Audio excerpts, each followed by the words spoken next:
Bonjour à tous et bienvenue pour cette nouvelle semaine de Bienvenue au Club. Retour en pays natal pour l'acteur Kad Merad, notre premier invité, tête d'affiche, bonjour, du film Citoyen d'honneur. Je vous donne la parole dans une seconde, salle mercredi, réalisé par Mohamed Hamidi sur une musique d'Ibrahim Malouf. 12h50, ce sera le Book Club, le retour de l'anticipation, un genre aussi prédictif qu'addictif. Quel monde ont-ils imaginé pour nous et surtout pourquoi ? Pour nous dire quoi de l'avenir qui se prépare ? Le romancier Laurent Godet avec Chien 51 chez Actes Sud et le musicien primo-écrivain, primo-romancier Mirwais pour les tout-puissants seront avec nous à partir de 12h50.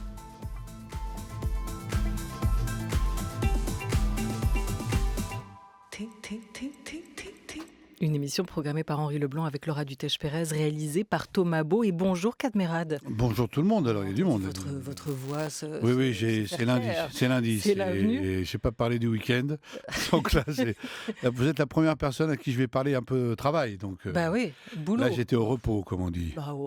C'est boulot quand même. Non, mais soyez pas trop tendu pour autant. Je ne suis pas tendu, club, pas du tout tendu, il n'y a pas de problème. C'est une émission très douce. Pour l'écrivain. Je sais. J'aime bien le générique. On a l'impression qu'on rentre dans une pièce agréable, avec des murs un peu pourpres. Voilà. On rentre chez Prince, non, je sais pas, il y a quelque chose de très doux. Voilà. Et vous savez quoi ? En fait, vous êtes content de retrouver un micro, hein ? Le cinéma vous en a un peu privé des micros. Chaque fois que je suis invité à la radio, j'aime bien parce que j'en ai fait beaucoup. Et j'aime beaucoup la radio, oui, ça me manque, ouais. À toutes les places. Comme invité, c'est aussi bien que comme animateur. Moi, j'aime bien le rôle d'animateur parce que voilà, Mais invité, c'est toujours un peu plus intimidant, puis surtout on évite de dire des conneries parce qu'après on est vite relayé, repris, déformé, donc il faut maintenant faire très attention à ce qu'on dit. Donc la position d'invité à la radio ou ailleurs devient un peu dangereuse. Quels sont les sujets dont il ne faut pas parler, dont on ne va pas parler durant cet entretien ? Non, mais il n'y a aucun sujet qu'on doit éviter, qu'on peut éviter, mais il faut éviter de trop se mêler, surtout quand on est en promo pour parler d'un film. Je dis en promo, oui, déjà le mot est un peu rude, mais quand on vient parler d'un film comme ça, en plus aussi beau, aussi magnifique et aussi fort et aussi important, il faut éviter tout ce qu'il y a autour, les digressions. Et puis de temps en temps, certains animateurs ou journalistes aiment bien vous emmener pour vous demander votre avis sur des choses qui ne vous concernent pas. Et vous le donnez.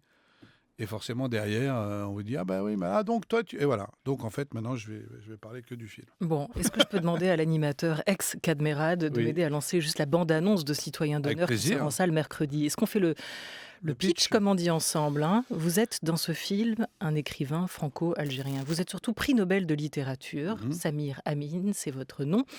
Vous incarnez donc ce personnage dans ce film qui pourrait aussi être renommé Bienvenue au bled, d'une certaine manière, hein, parce qu'il est accueilli, lui, l'écrivain, de retour au pays, en fanfare, dans son village natal de Sidi Mimoun. Il est l'enfant du pays qui a réussi. Il est de retour après 40 ans d'absence. J'ai dit l'essentiel. Vous ajoutez quoi avant de lancer la bande-annonce ? Ça va pas être si facile. Ça va pas être si simple. Le nouveau prix Nobel de littérature, Samir Amin. La ville de Sidi Mimoun est heureuse de vous inviter afin de vous nommer citoyen d'honneur. Tu me reconnais, Miloud? Oui, le petit voisin. Oui. Avec les cheveux longs. J'ai pas changé, hein? Non. Hein? Toi, t'as vieilli un petit peu, mais c'est normal, c'est la France. On est très fiers de vous en Algérie, mais est-ce que vous pensez qu'on peut bien raconter un pays alors qu'on vit à l'étranger ? J'ai vécu ici jusqu'à l'âge de 20 ans. Ça laisse des traces quand même. C'est quoi cette maison? Chez moi, là où je suis né. La famille Amine. Les gens, ils aiment beaucoup ta famille. Depuis qu'il a quitté le pays, il n'a pour les Algériens que du mépris et de la haine. Pourquoi tu es revenu ? Me dis pas que c'est pour recevoir une médaille. Je savais pas que vous aviez fait les manifestations étudiantes en 88. Ça vous dit pas de venir manifester avec nous ? Vous croyez pas que j'ai passé l'âge, non? Mais quoi, y a pas d'âge pour manifester ? Le retour au bled. On est à la fois l'enfant du pays et l'étranger à chaque fois qu'on rentre chez soi, hein. C'est le cas pour votre écrivain, Samir Amin, que vous interprétez dans Citoyen d'honneur, Kad Merad, celui qui est parti, à la fois enfant du pays et à la fois l'étranger. De quoi est-ce le syndrome ? Est-ce que vous comprenez ce décalage auquel il va être confronté ? Je le comprends. Oui, parce que c'est toujours... je ne sais plus la phrase que j'ai entendue ce matin qui était assez juste là-dessus, mais c'est vrai que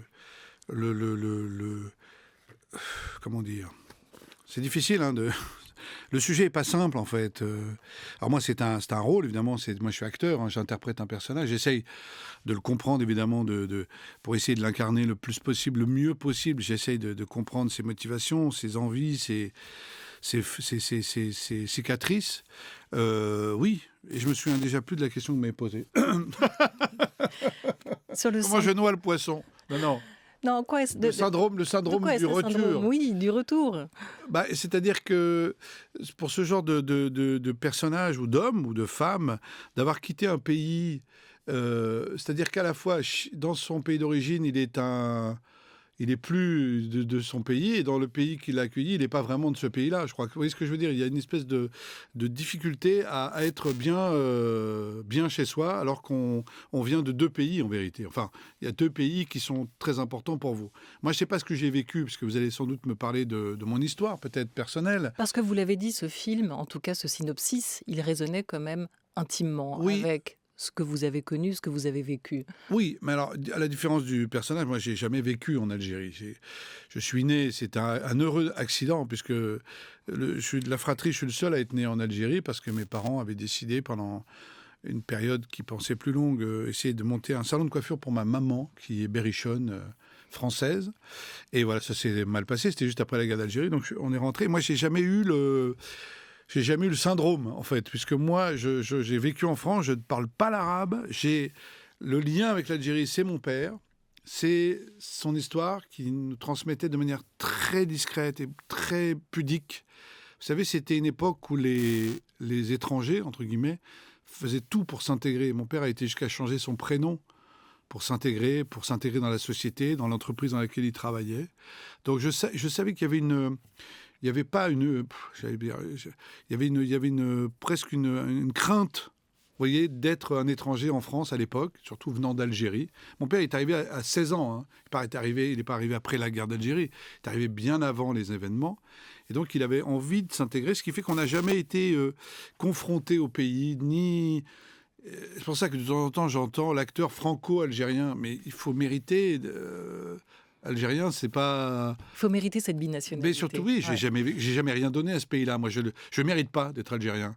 Je le suis dans le sang, dans les origines, dans les racines, mais je suis pas assez... voilà, donc... mais j'aime bien, attention, ça veut dire aussi que je suis très fier de ces origines et très heureux de pouvoir en parler. D'ailleurs, j'en parle de manière très à l'aise. Ça me permet de parler de mon père. Vous savez, je l'ai perdu il n'y a pas longtemps, donc j'ai plus la connexion. Alors, j'ai toujours la famille, puisque mon père, c'était le relais entre ses sœurs, ses cousins et nous. Et aujourd'hui, maintenant, c'est en direct. Là, je passe direct avec la famille. Et voilà, j'ai pas l'intermédiaire de mon papa. Mais bon, voilà. Mais c'est vrai que ça a forcément résonné en moi, cette histoire, puisque... Je ne suis pas prix Nobel, enfin j'ai une reconnaissance aussi ici, quelque part. Mais en même temps, en Algérie, je ne suis rien, moi je suis personne là-bas. Vous avez la notoriété de l'acteur, comme votre personnage a la notoriété du prix Nobel. Je ne sais même pas si en Algérie, ça les impressionne. Cadmerade n'est pas connu en Algérie? Sûrement, comme d'autres, mais pas. Je ne sais pas si un jour on me recevra comme... citoyen d'honneur aussi. Je ne sais pas que j'aimerais bien, mais c'est vrai que si on m'invitait pour parler de ma vie... Aujourd'hui, avec les racines, pour simplement raconter ce que c'est que d'avoir des racines qui viennent d'Algérie, je serais heureux de retourner là-bas. Mais je pense qu'en Algérie, ils ont pas, ça les impressionne pas beaucoup. Vous savez, c'est des gens très, très pudiques aussi, les Algériens. Elle est intéressante, cette question des prénoms que vous avez évoqués, notamment à travers votre père. Lui avait choisi de prendre un prénom français, de franciser son prénom, aussi pour faciliter les échanges, pour se sentir mieux intégré. Mais en même temps, il vous a appelé Kadour. C'est pas mon père, c'est ma maman. La française, la berrichonne. Qui a choisi Kadour. C'est elle. C'est ma mère, ce héros. C'est elle qui a dit à mon père, parce que je pense que elle n'était pas forcément appréciée forcément pour ça. Je sais pas. C'est très difficile de parler avec ses parents de ce qu'ils ont traversé. Vous le savez peut-être dans votre histoire personnelle. C'est difficile de revenir pour eux sur peut-être des choses qui ont été pénibles. Ma maman, en tout cas, a choisi et a décidé qu'on aurait des prénoms algériens. Alors je ne sais pas pourquoi. Je ne sais pas si c'était une réaction, peut-être à un racisme qu'elle subissait. Je ne sais pas. Elle ne me l'a jamais dit. Et je pense qu'elle me le dira jamais. Mais je pense qu'il y a ça, moi. En tout cas, mon père aurait sans doute préféré qu'on s'appelle autrement. Mais moi, je suis très content de m'appeler Kadour. Même si pendant des années, j'ai senti qu'il y avait derrière ce prénom un jugement, il y avait quelque chose qui se passait. Et ça a été difficile pour nous, les jeunes. Parce qu'en fait, évidemment, on est français et on nous met dans une case de pas français complètement. Mais ce prénom, vous l'avez gardé, Kadour, oui, j'ai gardé Kadmerad. mon prénom sur mon nom de famille surtout. Et c'était ce choix de votre mère que vous avez ainsi salué, qui était sûrement un acte d'affirmation. Ah mais complètement. Et une déclaration d'amour à votre père. Vous avez parlé de ce lien un peu distendu qui vous attache, vous, à l'Algérie. Comment vous le qualifiez, ce lien? Est-ce que c'est de la nostalgie? Est-ce que c'est de la tendresse? Est-ce que c'est de la curiosité pour ce pays qui est un peu le vôtre, mais pas tout à fait? Alors d'abord, c'est très intime, la relation que j'ai avec l'Algérie. Franchement, je ne peux pas vous dire c'est ce que je ressens parce que j'ai pas les mots. Mais par contre, je suis très ému quand j'entends parler de l'Algérie, quand j'entends la musique, quand j'entends mes tantes au téléphone ou quand je les vois, très rarement malheureusement, pas assez. J'ai une relation plutôt nostalgique parce que j'y allais beaucoup enfant avec mon père et ma maman et les frères et sœurs, on partait, passer tous les étés là-bas. Pas en tant qu'immigrés qui reviennent, mais en tant que Français qui viennent voir la famille de leur papa. Moi, j'avais une grand-mère qui ne parlait pas français. Je ne parlais pas avec ma grand-mère. On se serrait dans les bras. Elle m'embrassait pendant 4 heures, vous savez, très fort, pendant longtemps, mais on ne se disait rien. C'est ça, cette relation que j'ai. C'est-à-dire à la fois beaucoup de pudeur, beaucoup de tendresse et beaucoup de nostalgie. Et on retrouve ça dans le couscous. Vous avez dit un jour que le couscous, c'était votre petite Madeleine de Proust. J'aime bien l'idée. Entre autres. Ouais. Quand il y a une odeur, un parfum de couscous, ça fait rejaillir quoi comme souvenir? Mon père, le dimanche, un dimanche sur 2, dans la petite maison en banlieue, à Ris-Orangis, il s'enfermait dans la cuisine dès le matin, dès 6h du matin. Nous, on dormait encore. Nous, évidemment, les jeunes, on dormait tard. On était réveillés par l'odeur de couscous à midi. Oui, quand le dimanche, quand vous êtes jeune, vous réveillez tard. Et je me souviens, la fumée, l'odeur montait les marches comme ça et allait jusque... Pardon, je fais des gestes en même temps. Vous savez, ça, et à la radio, ça ne marche pas. Je sais, je suis désolé pour les auditeurs. Et ça me réveillait. Et cette odeur de couscous fraîchement... la semoule qui était fraîchement préparée, c'est la semoule surtout qui a une odeur spéciale, particulière. Et après le jus, le bouillon. Et après les merguez. Ah là là, j'ai faim. Quelle heure il est?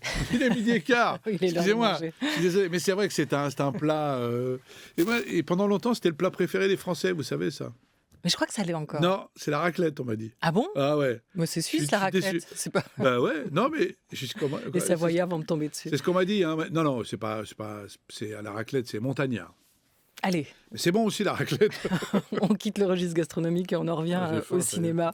Dans une veine plus nostalgique, Kadmerad, on retrouve quand même des ingrédients dans ce citoyen d'honneur, je trouve, de Bienvenue chez les Ch'tis, ce succès qui vous a dévoré, propulsé en haut de l'écran. Il y a ce côté un peu couleur locale dans la manière de croquer, je trouve, de la part du réalisateur, Mohamed Hamidi, les accents, les préjugés, les différences culturelles.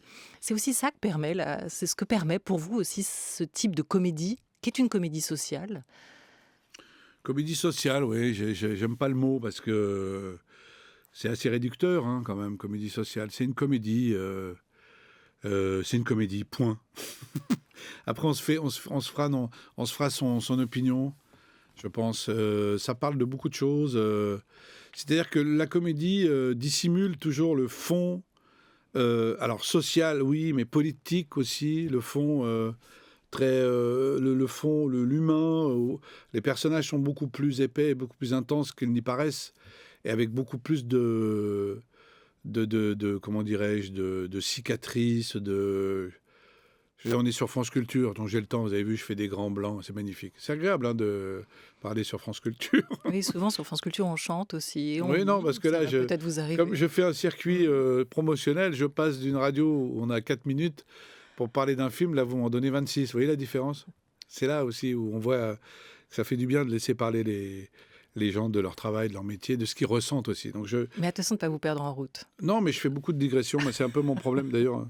On me dit toujours, mais reste concentré sur ce qu'on te demande. Donc voilà. Non, mais ce film, c'est tout ça en même temps. C'est une comédie, parce que je trouve qu'il y a des scènes très drôles, mais qui sont aussi une manière de raconter un pays, une relation entre les deux pays, de toute façon. Donc oui, c'est juste. Et qu'est-ce qu'il en ressort? Qu'est-ce qui est saillant de l'Algérie? ce qu'il en ressort, c'est, je crois, c'est d'abord un pays extrêmement accueillant, extrêmement chaleureux, ce qui est vrai. C'est un peuple que j'adore. L'Algérie et les Algériens en particulier, je trouve que c'est un peuple, je ne les connais pas bien, mais ceux que je connais, je travaille avec pas mal d'Algériens en France. Mohamed Hamidi est algérien. J'ai quelques relations avec des Algériens. J'ai travaillé avec Rachid Ami, qui est un réalisateur algérien avec qui on a fait La Mélodie, un film très important aussi que j'adore. Donc j'aime bien leur pudeur, leur sensibilité, leur sérieux, leur humour. C'est entre l'humour anglais et l'humour italien, l'Algérie, je trouve. Et ce qui en sort, je crois, c'est à la fois cet esprit de chaleur, d'accueil, et aussi cette envie de s'exprimer. On le voit tous les vendredis, la population qui descend à la rue, qui s'exprime en silence. C'est ça l'Algérie. C'est une colère silencieuse. C'est aussi ce qui est resté de l'Irak, de cette mobilisation de la jeunesse, et qu'on retrouve dans le film, à travers notamment le rap contestataire de Selma, joué par Oulaya Amamra. C'est d'ailleurs elle qui prend la parole dans l'extrait qu'on va entendre, une conférence de notre prix Nobel de littérature, à peine chahutée. C'est celui dont j'ai rêvé et qui n'a jamais pu voir le jour. Oui, ça c'est une phrase que j'aurais aimé écrire. Et quand vous me demandiez... Excusez-moi, messieurs, dames, la conférence est terminée. Veuillez sortir de l'amphithéâtre, s'il vous plaît. Cet homme n'est pas digne de s'exprimer devant des étudiants. Depuis qu'il a quitté le pays, il n'a pour les Algériens que du mépris et de la haine. Non, mais qu'est-ce que ça veut dire? Donne le livre. Ah, tenez le livre. C'est moi. C'est moi. Quand je pense à mon village, ce sont ses habitants qui me viennent en premier. Je me souviens d'eux, des gens poisseux à la laine fétide et qui passent leur journée accrochés à rien. Ce matin, voyez comment il parle de nous. Mais vous sortez une phrase du livre, ça veut rien dire. Bien sûr, c'est un texte, et pourquoi vous le coupez dans sa conférence? C'est quoi, dès que quelqu'un n'est pas d'accord avec vous, vous le faites taire, c'est ça? Mademoiselle, je vous ai pas parlé. Surtout vous, on vous connaît ici. Quoi, moi je parle. On en a marre que vous nous disiez quoi faire, quoi écouter, quoi lire, quoi penser. Lâchez-nous, vous comprenez ça?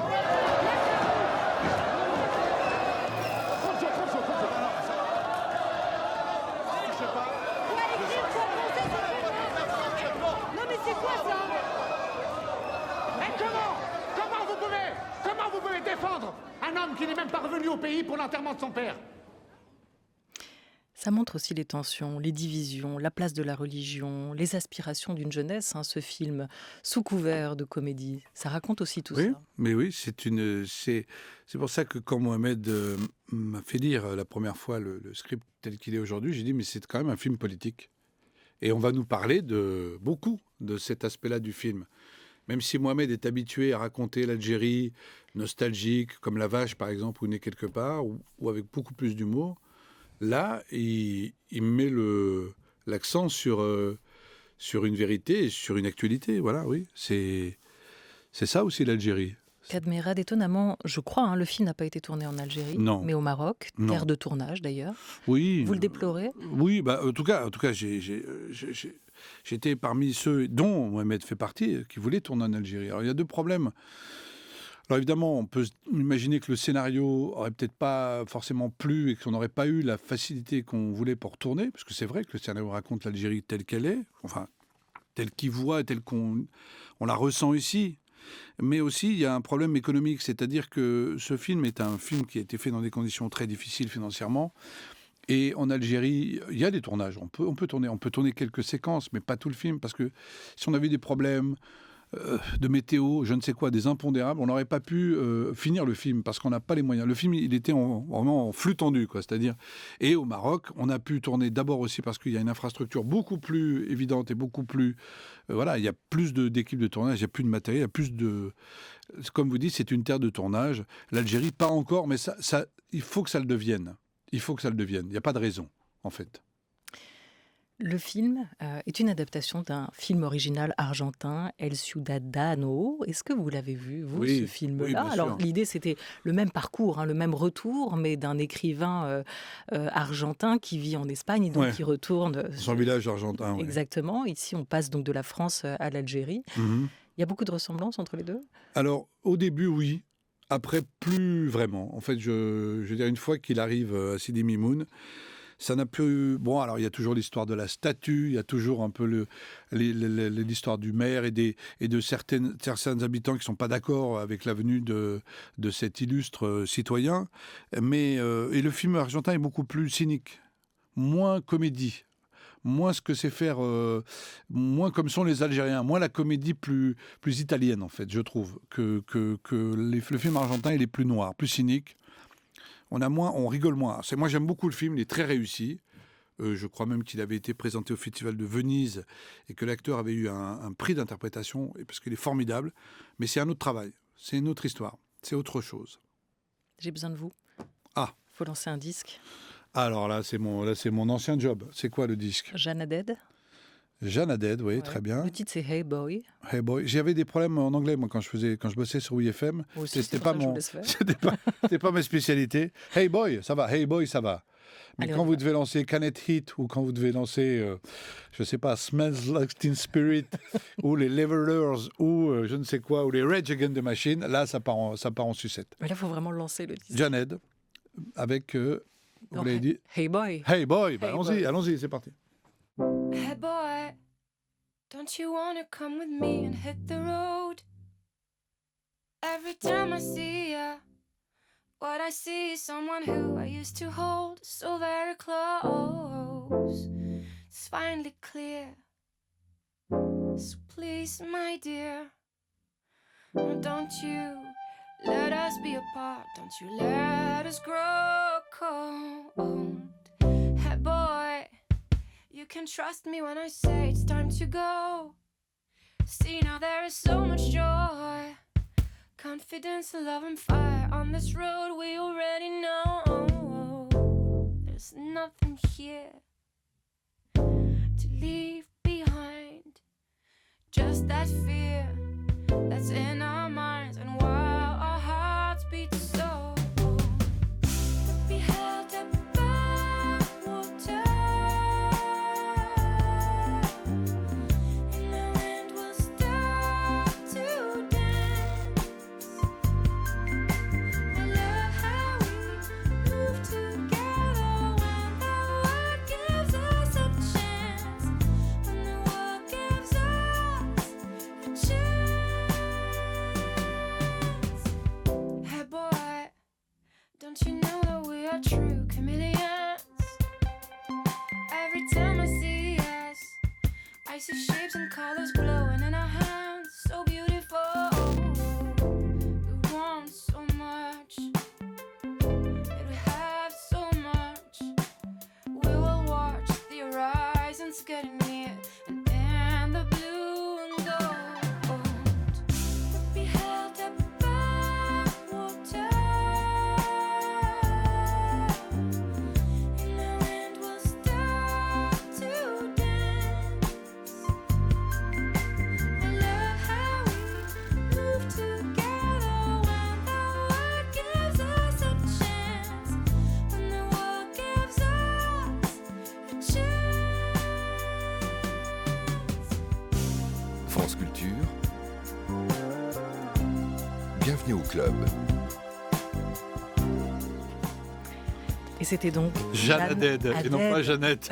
Pas Jeannette, je viens de Shazamer et je le prends, j'adore. Vous avez le titre de l'album du coup ? Hey Boy, c'est le titre de la chanson que j'ai. J'ai pas le titre de l'album, mais j'aime beaucoup, vraiment. Alors l'album sort le 30 septembre. Il s'appelle, attention, c'est de l'anglais encore, By Your Side. Bah ça, vous avez un très bon accent. Merci. Excusez-moi. Et j'ai pris mon souffle. Et elle sera en concert, Jeanne Haddad, les 22 et 23 septembre, dans une petite salle qui s'appelle l'Ubu à Rennes. Et c'est important de le souligner pour tous ceux qui souhaiteraient aller le voir, et notamment les Rennais. Voilà, Kadmerad est notre invité pour quelques minutes encore, à l'occasion de la sortie en salle de ce film Citoyen d'honneur de Mohamed Hamidi. Une question sur la place de l'artiste et de la culture dans le monde, parce que c'est aussi ce qu'interroge ce film à travers ce retour au pays d'un écrivain, prix Nobel de littérature. Vous vous considérez, vous, comme comédien, comme acteur, parfois comme réalisateur, aussi comme un ambassadeur ? Oui, là c'est. On devrait, oui, je devrais être peut-être plus investi parfois dans la mission culturelle, puisque finalement les films, les livres, les pièces, finalement, ce sont des ponts, des liens entre les cultures, entre les pays. Et moi, j'ai fait ce métier-là vraiment pour faire rire au début. Donc voilà, et quand je me retrouve à parler d'autre chose et de dépasser un peu juste le principe, juste le fait de jouer, et qu'on vous met un peu dans une position qui Oui, il faudrait que je sois un peu plus au courant, mais oui, je pense que la culture a une place primordiale et depuis tout le temps, et qu'elle en aura tout le temps, et sans doute dans les périodes les plus difficiles, de crise. Voilà, il y a toujours un livre ou un film dans lequel on peut se replonger pour peut-être aller rechercher des solutions, je ne sais pas. Vous voyez, ce que vous voulez, j'en suis, moi, dans le... Mais vous pensé, en le disant, à un livre qui a été important pour vous, à un film aussi dans lequel vous aimez vous replonger, dans les moments où vous cherchez des repères, comme ça? Alors, il y a un film, mais moi, je suis un spectateur qui très, très premier degré. Moi, je vois La vie est belle de Frank Capra, pas la vie est belle de Benigni, mais What's a Wonderful Life de Frank. Vous avez vu mon accent, il était bon là. Oui, il était parfait. Vous m'avez pris en photo? Non, j'ai pas relevé. Bon. Mais je vous ai enregistré. C'est le film qui me redonne quelque chose, envie de jouer, J'adore ce film. Voilà, c'est un vieux film de Frank Capra qui passe à Noël, tous les Noëls aux États-Unis. Il peut paraître comme ça un peu naïf. C'est un beau film. Je ne sais pas si vous connaissez ce film. Mais il peut y avoir aussi Dr. Jerry et Mr. Love de Jerry Lewis. Mais c'est souvent autour de la comédie, autour de la tendresse et de l'émotion. Et voilà. Mais c'est des films, dans lesquels je peux aller chercher une énergie, une envie, un truc, bien sûr. Et ça se passe au cinéma. Avec nous, Sébastien Thème, Cadmerade. Bonjour Cadmerade. Sébastien même. Tout à fait. Thème. Oui, justement. Mais il vous aime. On se tutoie maintenant. Ouais. On ne l'a peut-être jamais fait, hein. Je suis pas sûr. Si vous arrivez à donner le sommaire de la deuxième partie du Bienvenue au Club et du Book Club, vous êtes très fort. On y va au programme de notre Book Club, du roman d'anticipation avec 2 auteurs, l'écrivain Laurent Godet et le musicien Mirwais. Et puis on a demandé à des bookstagrammeurs le top 3 des meilleurs romans d'anticipation. Et puis voilà, à tout à l'heure, Olivia. Bookstagrammeur, il n'y a que Sébastien Thème pour réussir à le dire. Ouais, je parle très très bien anglais. Oui, c'est bon, bravo.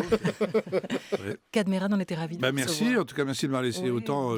Bienvenue sur France Culture, revenez quand je reviendrai, j'aime bien France Culture, c'est très agréable. Et c'est une belle radio. Citoyen d'honneur en salle mercredi. Je vais faire les grosses têtes sur RTL.